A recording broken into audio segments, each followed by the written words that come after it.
kau mana? Ward hospital ni. Mak hantar kuih kering kat kedai. Jap lagi sampailah. Bapak baik? Baik. Ayah usah belikan bapak putu piring. Bapak suka kan putu piring? Minum air, Mak. Minum air, Mak.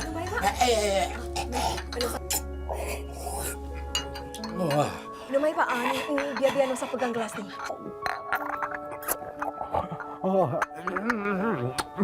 Ya. Sedap putu piring ni, Nosha. Nosha, nanti Nosha tolong kasih tahu doktor Bapak nak balik. Bapak nak balik.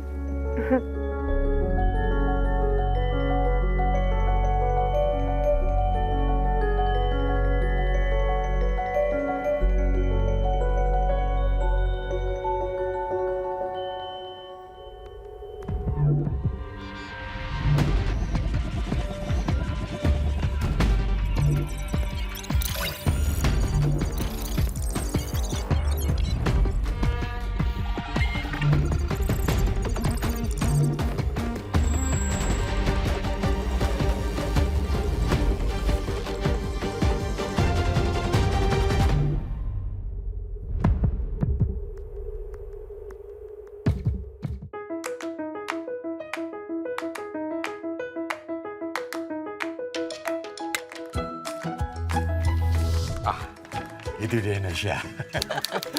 Lakonan pentas radio. Bapak di dalam ward hospital, ya? Kiranya saya rindu ni berlakon pentas radio. Saya ingat dahulu lagi zaman saya di radio, Encik Safri lah yang mengajar saya silap-belok tentang ini, pentas radio. Sekarang saya dapat tahu kenapa dapat gelaran Doktor Bunyi. Ceritakan sikit rahsia di sebalik beg ini. Ni dah terbuka beg dia. Jadi rasanya kita tengok ini tadi yang saya bunyikan ni, dia pun boleh jadi macam tadi buka bungkusan kutu piring. Macam tadi kita angkat terbegik habis. Nosha pun bagi air kan. Jadi pendengar-dengar kejadian tu berlaku spontan kat situ juga. Macam saya minum kan, walaupun tak ada air kan, tapi bunyi. Pasal pendengar tak nampak.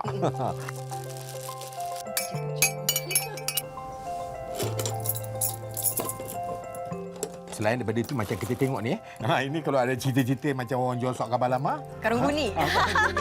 Kena tahu juga picit dia. Dia macam itu kan. Dan macam saya bilang, ini kunci kan. Tadi kita buka, kita boleh bunyikan. Jadi pendengar dapat pendengaran yang jelas. Dia dapat menggambarkan, dia kat rumah sekian. Macam rumah Ing. Jadi sound effect yang semula jadi. Kesan bunyi. Pasal ni penting sebab apa, dalam radio, walaupun pendengar tak nampak, tapi kita kena buatkan yang asli macam ni supaya dia dapat sebati dengan adegan cerita yang berlaku di tempat tersebut. Sekarang kan dengan zaman moden, zaman digital, banyak kesan bunyi yang boleh dapatkan secara online. Ya. Jadi kenapa masih lagi gunakan kesan bunyi secara tradisional ni? Memang ada lah kesan-kesan bunyi yang boleh kita dapatkan dalam pita tu semua. Tapi saya kalau secara persendirian, melalui pengalaman daripada dulu berlakon kat radio juga, kesan bunyi yang kita buat secara tradisional ni, saya rasa lebih berkesan di feel-nya tu lain. Feel dia lain. Jadi pelakon ni dapat rasakan betul.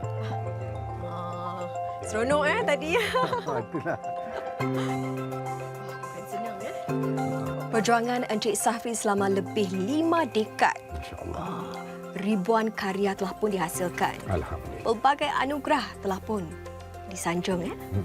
Dan baru-baru ini Encik Safri dianugerahkan anugerah Perdana Emas. Ini boleh disifatkan Tuan Encik Safri ini sebagai pahlawan pentas. Satu penghargaan, satu penghormatan dan satu pengiktirafan. Jadi saya rasa macam tak sia-sia lah. Saya rasa selama saya aktif, berlakon, menulis dengan susah payah, terlibat dalam pentas semua. Dan darah seni ini sebenarnya telah pun mengalir sejak dalam keluarga lagi. Mungkin Cik Safri boleh ceritakan? Masa saya kecil dulu, bila saya amati apa yang arwah ayahanda saya lakukan, di situ sudah ada titik minat. Macam arwah ayah saya ni dia minat dalam penulisan. Selain daripada itu juga, bapa saya berlakon secara sambilan dalam filem-filem Melayu. Saya dapat kumpulkan lakonan arwahnya dalam Musa Menjanggut, dalam Sri Kandi, kemudian beberapa filem lagi lah. Dan ramai pelakon-pelakon macam yang termasyhur macam arwah P. Ramlee. Jadi kita rasa bangga juga, dan dalam masa yang sama dia menanamkan mencabarkan minat saya terus untuk ceburkan diri dalam bidang ni. Pernah tak ikut bapa ke Jalan Ampas atau menyaksikan sendiri beliau berlakon? Saya masa tu saya sekolah rendah, kita tak berani ikut dia. Pasal ayah-ayah dulu garang-garang, kita tak boleh kepo. Kepo mana nak pergi, kau jangan ikut. Kalau kenangan bersama dengan ayah Encik Safri pula bagaimana? Apa ilmu yang telah pun diturunkan kepada Encik Safri? Khususnya bidang seni ni. Masih ingat dia pernah bilang kalau nak buat apa-apa tu mestilah sungguh-sungguh. Kita mesti tekun, kita mesti tegas, serius. Kita jangan main-main atau macam tu. Bilang macam dapatkan batuk di tangga je. Pengaruh daripada arwah ayah saya, apa yang buatkan saya macam apa tu orang, gairah tau. Nak buat sesuatu. Jadi itu saya buat di sekolah lah. Saya bawa tu. Macam orang bilang pengaruh tu di sekolah. Jadi itu sebabnya masa saya sekolah dulu tu, sekolah rendah, bila ada macam orang bilang ada acara-acara, saya disuruh ambil bahagian. Ni cakap pasal sekolah, nanti saya bawa Nusya ke bekas tapak sekolah saya. Itu di mana di Gulimat Road.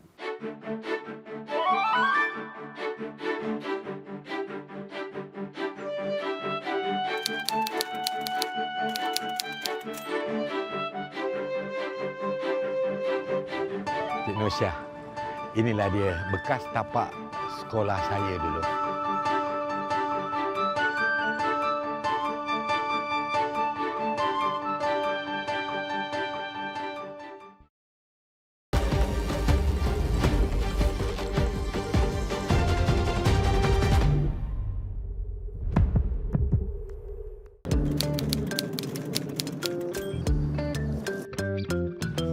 Cik Nusya, inilah dia bekas tapak sekolah saya dulu. Sekolah Melayu Gulimat daripada darjah 1 sampai darjah 6. Dan di sini terpupuknya minat penulisan, berlakon dan sebagainya. Ya, benar. Di sinilah kata orang berputiknya seni yang ada dalam diri saya.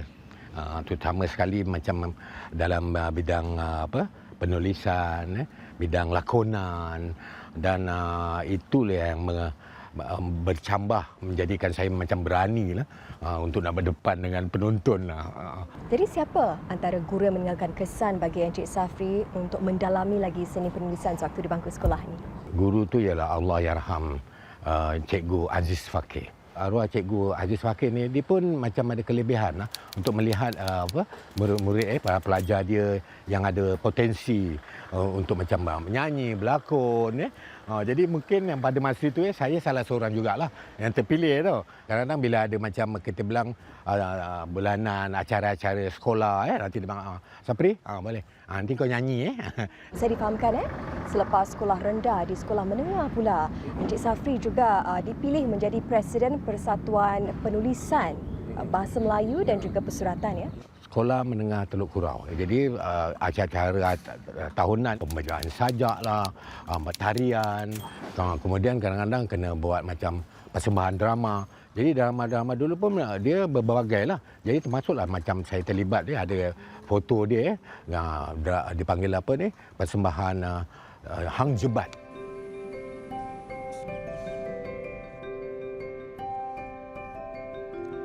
Encik Safri mula berkarya secara serius setelah pemergian ayahnya Ya. Ini demi untuk membantu keluarga. Jadi bagaimana cabaran yang dilalui Encik Safri sendiri pada waktu itu? Jadi bila habis sekolah tu, bila arwah bapak saya meninggal ni, saya bilang macam mana kita tak ada siapa yang nak cari pendapatan lah kan masa tu pun walaupun masa ada arwahnya, mak saya pun kerja. Abang mak saya dia kerja, macam-macam kerja. Macam selain daripada kadang kita adik-beradik kena jual kuih, saya terpaksa cari kerja lah. Jadi saya cari kerja lah. Cari kerja dengan pakai kasut sekolah. Sekali kebetulan juga tau. Peluang tu, dia jumpa kawan lah, dia bilang. Siapa dia bilang? Kau nak kerja tak? Nak. Amir ikut aku. Dia bilang ikut dia lah. Sekali dia bawa macam kat bahagian kilang dia kat PIC sana ada bahagian yang tertentu ada isi barang ni, ada kontainer semua kan. Kena angkat. Rupanya kena angkat macam simen lah. Demi untuk saudara keluarga. 3 hari saya dapat berapa? RM70. Jadi dapatlah saya bantu mak saya kasih semua. Hasil kerja angkat simen tu dikumpulkan. Tapi tetap minat penulisan tu tetap membara. Jadi bila kita ingat gitu, kita dapat duit sikit ni kan. Dapat sikit tu yang buatkan kita jadi modal untuk saya beli typewriter. Pergi kat mana? High Street lah. Saya cuba. Jadi dengan typewriter tu saya cuba menulis. Kadang tak jadi, kadang buang. Kita beli kertas dia. Mas ingat tak tawaran tu bermula? Tawaran tu dibuka kepada pihak radio, bilang kalau siapa nak hantar sikit boleh hantar pada penerbit. Jadi penerbit terima. Dan dia jemput kita kan datang. Apa reaksi Encik Safri apabila pertama kali diberitahu skrip anda terpilih? Macam besar hati betul lah. Macam suka. Pasal apa? Bukan mudah tau kita nak dapat kata orang penerimaan yang macam itu. Sikit kita diterima oleh pihak radio. Masa tu pula sandiwara radio ni memang sambutannya hangat. Pak, saya dah nampak ni. Kebanyakan dia orang tu semua menyamar.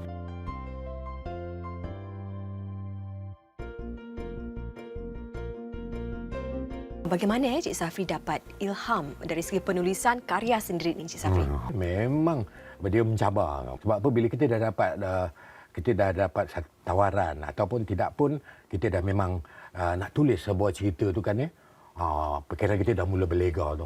Macam-macam saya kena fikirkan soal cerita macam mana. Saya kena gambarkan pula apa yang berlaku sekarang. Untuk masyarakat, isu semasa, apa masalah sekarang. Kita tak boleh macam terus buat cerita tu, soal cinta. Tak, susah. Nanti kita tak berkembang. Pasal kita tak boleh buat macam yang sama saja. Kan? Jadi menerusi saya buat macam orang bilang buat kajian. Jadi pendek kata nasihat Encik Safri kepada para penulis iaitu menerbitkan ataupun menghasilkan karya dengan mempunyai pola pemikiran yang lebih luas. Betul. Dan pada masa yang sama juga kreatif dan penting sekali menyelitkan unsur-unsur pendidikan. Encik Safri juga menyelitkan unsur syair dalam drama. Kenapa mahu selitkan syair? Bila saya dapat tawaran membuat cerita ni, saya kena fikirkan semua elemen. Jadi kalau macam saya dah banyak buat untuk kisah-kisah drama keluarga, drama-drama misteri apa.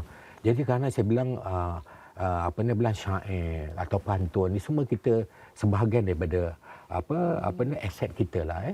Boleh berikan contoh syair dalam pantun karya Encik Safri sendiri. Kita nak dengar ni sikit. Salam semua. Salam ceria, salam bahagia, salam sempurna, salam tangannya, sama-sama berbaik sangka. Encik Safri ni boleh disifatkan sebagai inovatif juga Keluarkan kesan bunyi, ada syair. Satu lagi, jenaka bangsawan juga dihasilkan. Ilham Encik Safri sendiri. Dari mana datangnya jenaka dalam bangsawan tu? Masa tu bila bangsawan tradisional kurang sambutan lah, bukan tak dapat sambutan. Walaupun dalam masa diteruskan pementasan tradisional, arwah Nong Cik Gani minta saya buatlah jenaka bangsawan. Saya bilang, boleh juga. Saya bilang, bagus juga. Sebab apa, bila pada masa tu juga, bila saya suka membaca lah, dalam pembacaan saya lah, jenaka Melayu dah ada pada zaman pemerintahan British dulu. Kalau tak silap saya, kalau tahun 1945 ke 42, dah ada. Tapi disebut jenaka Melayu. Jadi saya buatlah.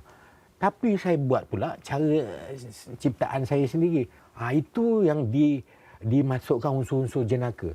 Yang lain sakit tulikan. Sakit apa lagi tulikan tu? Namun pada masa yang sama, Encik Safri, jenaka bangsawan ini turut terpalit kontroversi. Kenapa? Satu yang baru sebab ada masyarakat suka, ada masyarakat tidak kan. Jadi kita kena hadapilah dengan hati, tapi jangan patah semangat. Sebab apa? Ini kita buat untuk kita menghidupkan, segarkan kembali kegemilangan bangsawan. Tapi dalam masa yang sama juga, yang mula-mula lagi pihak-pihak tertentu lah yang menulis. Pasal dulu pun ada macam majalah-majalah juga. Jadi bahan lah, kritikan lah. Apa kritikan-kritikan yang diterima ni, yang ditulis oleh majalah-majalah pada waktu itu? Majalah banyak. Ada Surat Khabar pun sendiri. Macam dia bilang, apalah saya memperlekehkanlah bangsawan, adat-adat dia. Adalah yang bilang dia tak sebut dari buat cerita merepek, tak. Tak diisi lah. Rasa orang buat ketawa macam ketawa berdekar-dekar yang tak ada makna. Apa reaksi tuan apabila menerima kritikan Kerana seperti kita marah jugalah kan. Kita tahulah siapa yang tulis, siapa kan. Tapi kita kena sabarlah. Pasal apa? Setiap perjuangan tu kita mesti ada kena terima ni semua. Jadi itu yang membakar semangat kita.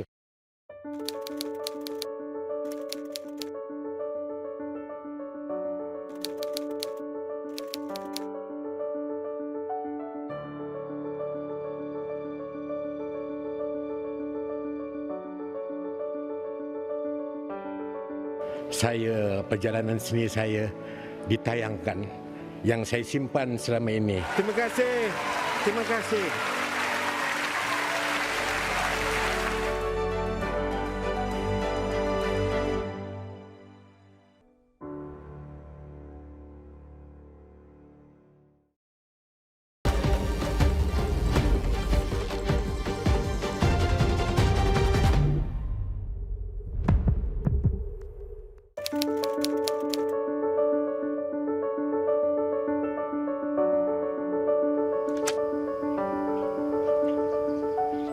Cik Nosia, inilah dia bekas tapak drama center. Yang menjadi nostalgia lah, kenangan. Lebih-lebih lagi untuk orang yang macam saya ni lah. Itu sebab tempat ini hanya tinggal kenangan aja. Sebab dia dah pun dirobohkan. Jadi apa kenangan Encik Safri di sini dahulu? Masa kita muda, macam saya dan banyak rakan-rakan yang lain, kegiatan kita banyak tertumpu di sini juga. Peraduan-peraduan pertandingan drama. Jadi kita dengan kumpulan-kumpulan kita ni akan datang ke sini tau. Terutamanya kalau saya terlibat dalam pesta drama Sirawana. Bercakap tentang pementasan dulu dan juga sekarang, apa perbezaan utama yang dilihat Encik Safri? Walaupun dalam zaman orang bilang teknologi tinggi siap dengan cara digital dia kan kalau macam dulu kita kena bawa buat dekorasi dia.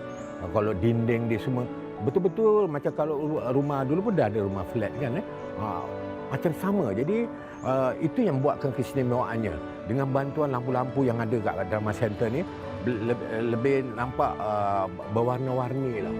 Jadi itu sebabnya saya bilang kita rindu dengan pementasan-pementasan yang macam itu.